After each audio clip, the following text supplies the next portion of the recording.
Avez-vous déjà eu le sentiment d'être observé? Ce frisson dans le dos qui vous dit que quelque chose ne va pas, même si personne n'est là. Je n'y ai jamais cru jusqu'à cette nuit-là. Je m'appelle Marc et ce que je vais vous raconter s'est passé dans une petite ville de France, loin de l'agitation des grandes villes, où le passé semble se mêler au présent d'une manière inimaginable. Ce n'est pas la curiosité ou le désir d'aventure qui m'ont conduit là. C'était quelque chose de plus personnel. Une perte qui m'a fait chercher des réponses là où je n'aurais peut-être pas dû. Ma sœur Camille avait disparu des mois auparavant, sans laisser de traces. La police, les recherches, rien ne l'a ramenée, ou ne m'a donné un indice sur CE qui a pu se passer. C'est alors que j'ai reçu une lettre anonyme avec un message énigmatique et une adresse. Un vieux cimetière dans cette ville. La lettre suggérait que j'y trouverais les réponses que je cherchais au sujet de Camille. Désespéré par tous ceux qui pouvaient me conduire à elle, j'ai pris ma voiture et j'ai roulé dans la nuit, guidé uniquement par l'espoir et la douleur de la perte. Lorsque j'y suis arrivé, minuit approchait déjà. Le portail rouillé du cimetière grinça sous ma main, comme s'il était réticent à me laisser entrer. Une torche à la main, j'ai franchi le seuil et j'ai immédiatement senti un changement dans l'air.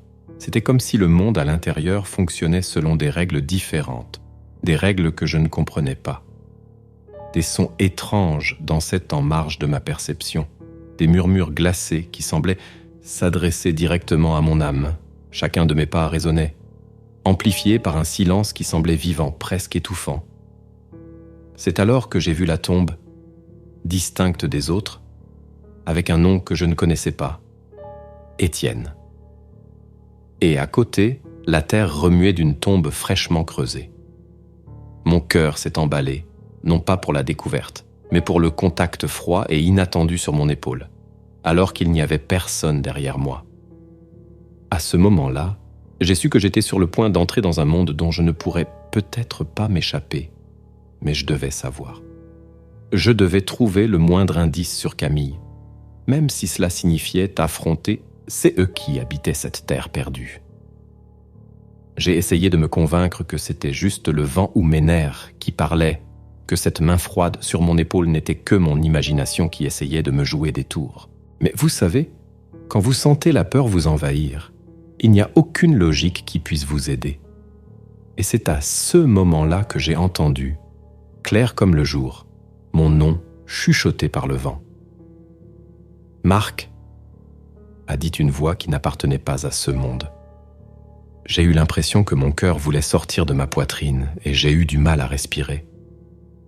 Puis, comme si les choses ne pouvaient pas être plus étranges, un brouillard épais a commencé à se former autour de moi, engloutissant le peu de lumière de ma torche et me laissant presque aveugle. Dans l'obscurité, j'ai commencé à voir des silhouettes se déplacer entre les pierres tombales, trop rapidement pour être humaines. Disparaissant dès que j'essayais de me concentrer sur elles, mon esprit me criait de courir, mais mes pieds semblaient ancrés au sol, collés à cette nécropole comme si elle ne voulait pas me lâcher. La brume, les chuchotements, les ombres, tout concourait à me maintenir là, immobile, tandis que l'effroi grandissait en moi. C'était comme si l'endroit avait une vie propre, respirant et observant chacun de mes mouvements avec un intérêt macabre. Et moi, piégé dans ce cauchemar, j'ai commencé à réaliser qu'il n'y avait peut-être pas de retour possible, que ma recherche de réponses m'avait conduit sur un chemin sans retour. Le cimetière, qui au départ semblait n'être qu'un lieu de repos pour les morts, se révélait être un labyrinthe de peur et de désespoir, où les âmes perdues ne voulaient pas seulement qu'on se souvienne d'elles, elles voulaient quelque chose de plus. Et par inadvertance, je m'étais offert comme compagnon pour l'éternité. À chaque pas, je m'éloignais un peu plus du monde des vivants, entrant dans un royaume où la nuit ne s'arrête jamais et où les chuchotements ne cessent jamais. Dans ma tentative désespérée de trouver une logique au milieu du chaos, j'ai continué mon chemin, mes pas résonnant dans une cadence qui ressemblait plus à un appel vers quelque chose de caché dans la brume. Et puis, j'ai trébuché sur quelque chose d'inattendu et de mou, quelque chose qui n'aurait pas dû être là, sur le sol d'un cimetière. Lorsque j'ai pointé ma torche vers le sol, le faisceau de lumière a révélé une vieille poupée aux cheveux sombres et aux yeux qui semblaient me suivre quelle que soit la façon dont je la regardais. Elle avait un sourire peint, mais il n'y avait pas de joie dans ce sourire, seulement quelque chose de sinistre et d'inconfortable. C'est alors qu'une voix féminine, douce comme la brise et froide comme la mort, a chuchoté juste à côté de moi, racontant l'histoire d'une fille qui avait été enterrée vivante là, à cet endroit précis, il y a de nombreuses années. Son cœur battait encore sous la terre, et la poupée était le dernier souvenir de son existence solitaire et tragique. Alors que j'essayais de ramasser la poupée pour apporter un peu de réconfort à cette âme pensive, elle a tout simplement disparu de mes mains, comme si elle était faite de brume et d'ombre, me laissant avec un sentiment de vide et de désespoir. La peur que j'ai ressentie n'était pas seulement liée au surnaturel. Je me suis rendu compte que dans cet endroit, l'histoire des gens ne s'était pas arrêtée avec leur mort. Ils restaient en quelque sorte prisonniers de leur tragédie, incapables de trouver la paix. Et j'étais là, au milieu d'eux, comme si chaque murmure et chaque vision étaient les fils d'une toile destinée à me lier à ces âmes. Chaque pas en avant m'enfonçait un peu plus dans ce monde de désespoir et d'ombre où le passé ne se repose jamais et où les vivants ne sont que des intrus. La poupée, la fille enterrée vivante, tout semblait faire partie d'un puzzle macabre que j'avais commencé à reconstituer sans le savoir. La brume, les chuchotements, les apparitions. J'étais entré dans un royaume où la frontière entre le réel et l'impossible était si mince que je commençais à douter de ma propre santé mentale. Déterminé à quitter l'endroit, chaque tentative de trouver une issue me ramenait au même point, la tombe d'Étienne. C'était comme si le cimetière avait sa propre volonté, me guidant, ou plutôt m'entraînant vers quelque chose que je ne pouvais pas comprendre. Ma torche, autrefois petit gage de sécurité, vacillait et s'éteignait, comme étouffée par l'obscurité qui m'entourait. La faible lumière qui émergeait parfois ne servait qu'à révéler de brefs aperçus de pierres tombales, usées par le temps et des ombres qui se déplaçaient dans un but inconnu. Et puis, les cris ont commencé.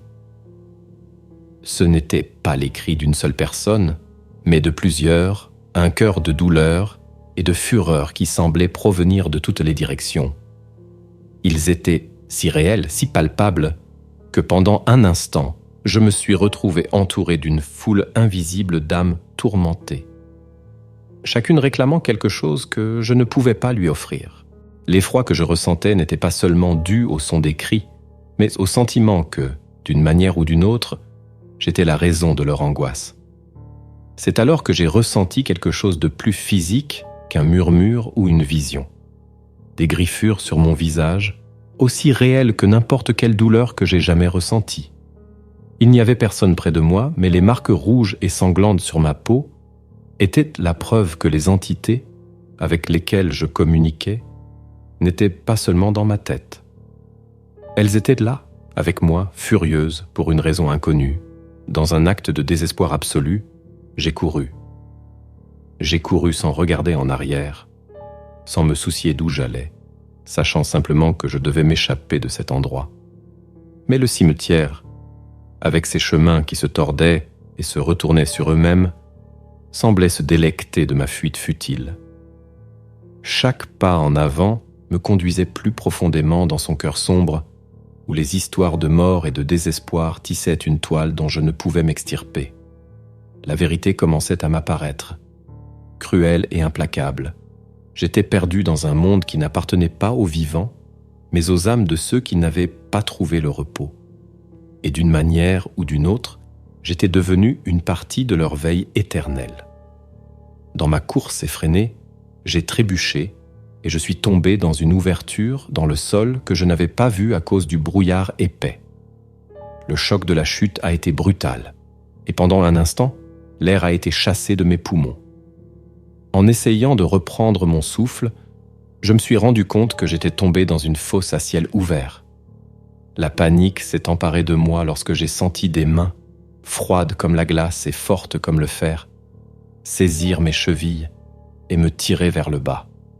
Les mains squelettiques semblaient vouloir m'entraîner dans la terre, dans une tombe qui n'était pas la mienne. Dans un effort désespéré, j'ai réussi à me libérer, à me traîner hors de la tombe, pour découvrir qu'il s'agissait de la tombe d'Étienne, le nom que j'avais vu plus tôt sur la pierre tombale. Un cri aigu, si perçant qu'il semblait traverser la brume, s'éleva dans l'air, puis l'apparition d'Étienne se fit jour devant moi. Sa silhouette était éthérée, oscillant entre la transparence et une forme plus solide, éclairée par la lumière capricieuse de ma torche qui s'obstinait à rester allumée.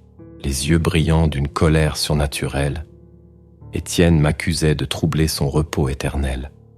Sa voix était un mélange de colère et de désespoir, et chaque mot était comme une lame glacée déchirant l'air.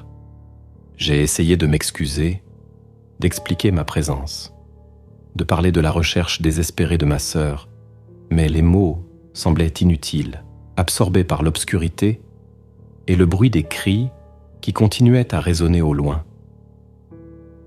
C'est alors qu'Étienne déclara que mon intrusion nécessitait un sacrifice. Cette révélation me glaça le sang, car je réalisais que ma quête de réponse m'avait conduit sur un chemin sans retour, un chemin où des âmes tourmentées criaient justice ou vengeance. Les ombres environnantes se mirent à bouger, et des silhouettes obscures sortirent des pierres tombales, m'entourant de leurs regards vides et accusateurs. Il s'agissait des âmes qui habitaient ce lieu, chacune portant la douleur et la colère d'une vie brusquement interrompue. Elles s'approchaient lentement, leur chuchotement se fondant dans une cacophonie de voix qui réclamait quelque chose que je ne pouvais pas leur donner.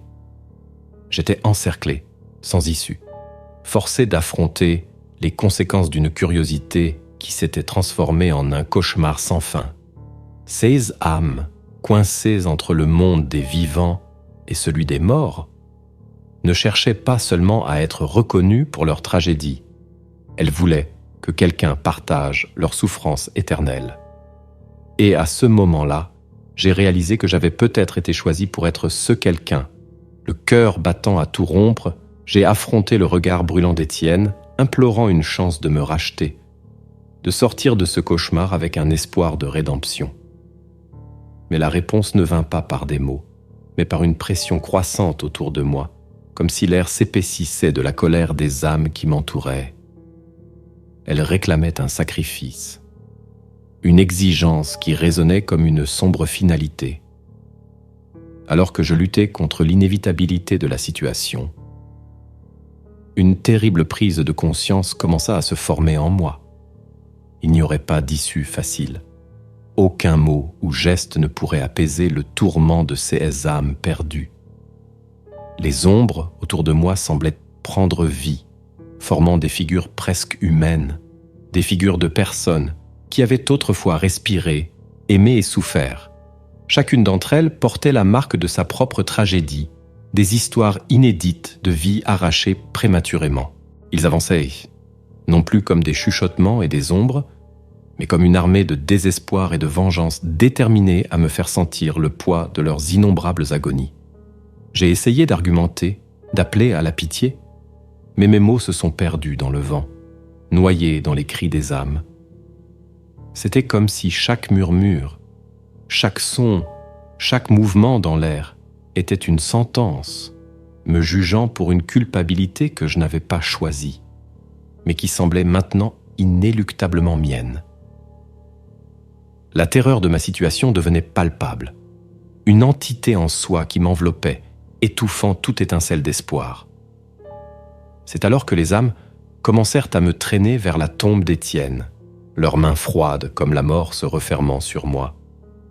En luttant de toutes mes forces, j'ai compris que cette tombe n'était pas seulement la dernière demeure d'Étienne, mais aussi un portail, un passage vers un monde d'ombres et de désolation, un lieu d'où l'on ne reviendrait pas. À chaque pas forcé vers cette tombe ouverte, la réalité que je connaissais s'effaçait, remplacée par un voile de ténèbres qui menaçait d'engloutir non seulement mon corps, mais aussi mon âme. Dans un dernier effort de résistance, je sentis la malédiction des âmes s'enrouler autour de mon être, promettant que même dans la mort, je ne trouverais pas la paix. Sismos était chargé d'une terrible finalité, d'un destin que je m'efforçais de rejeter, mais qui semblait de plus en plus inévitable. La nuit autour de moi vibrait de la douleur et de la colère de ceux qui avaient été oubliés, transformant chaque ombre en menace, chaque murmure en présage de désespoir. À ce moment-là, au bord de la tombe ouverte qui semblait crier pour mon âme, une vérité plus terrifiante s'est révélée.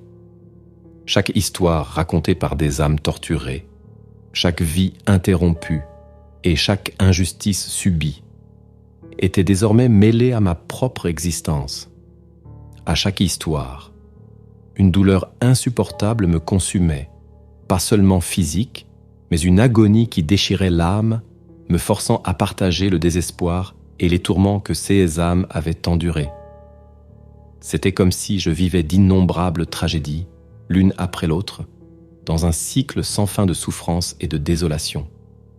Implorant la pitié, ma voix s'est perdue dans le chœur des lamentations. La prise de conscience que la poupée disparue, la fille enterrée vivante et toutes les histoires n'étaient pas seulement des souvenirs de ceux qui étaient partis, mais un fardeau que je portais désormais, m'a frappé avec une force dévastatrice. Les âmes, dans leur quête de justice, ne faisaient aucune distinction entre ceux qui se souvenaient de leurs histoires et ceux qui les ignoraient. Pour elles, ma présence était un moyen d'être enfin entendu, même si cela signifiait entraîner une autre âme dans leur monde d'ombre. Et puis, sans crier gare, ils ont commencé à me traîner vers la tombe, leurs mains glacées se refermant avec une fermeté qui défiait ma lutte frénétique pour m'échapper. La tombe d'Étienne, maintenant ouverte et accueillante, semblait non seulement la fin de mon voyage physique, mais le début d'une éternité de tourments. Chaque centimètre que j'avançais vers cette obscurité était un pas en arrière de la vie que je connaissais, un adieu silencieux au monde des vivants. Au dernier moment, dans un effort désespéré alimenté par le pur instinct de survie, j'ai réussi à me libérer des griffes froides qui m'enserraient. Courant comme je ne l'avais jamais fait auparavant, chaque pas était une lutte contre les chaînes invisibles qui tentaient de me tirer en arrière. Le cimetière, avec ses pierres tombales et ses ombres, semblait s'étendre à l'infini, un labyrinthe conçu pour confondre et consumer. Enfin, j'atteignis les portes du cimetière, les franchis et tombais épuisé à l'extérieur. En regardant en arrière, le cimetière semblait paisible. La brume et les silhouettes avaient disparu, comme si toute cette expérience n'avait été qu'un cauchemar dont je m'étais enfin réveillé. Mais les marques sur mon visage et la douleur dans mon âme étaient des rappels douloureusement réels de ce que j'avais vécu. À cet instant, une sombre vérité s'est installée dans mon cœur. Les âmes du cimetière, dans leur quête de vengeance, m'avaient marqué, et je craignais qu'elles ne m'aient suivi d'une manière ou d'une autre hors de CS portes. Bien que j'aie été à l'extérieur du cimetière, le sentiment de soulagement que j'avais espéré ne s'est jamais manifesté. Au lieu de cela, un sentiment oppressant, que quelque chose s'était accroché à moi cette nuit-là, m'accompagnait. Une ombre que je ne pouvais pas voir, mais que je sentais.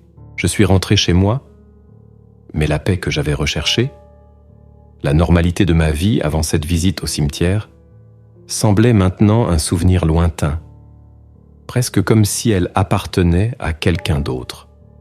Chaque nuit, mes rêves étaient envahis par de vifs cauchemars, une répétition incessante des histoires et des souffrances de ces âmes. Je me réveillais en hurlant, en sueur, avec la sensation de mains froides qui m'en serraient encore. C'était comme si, en entrant dans ce cimetière, j'avais ouvert une porte qui ne pouvait pas être fermée, invitant ces esprits dans ma vie, ma maison, mon esprit.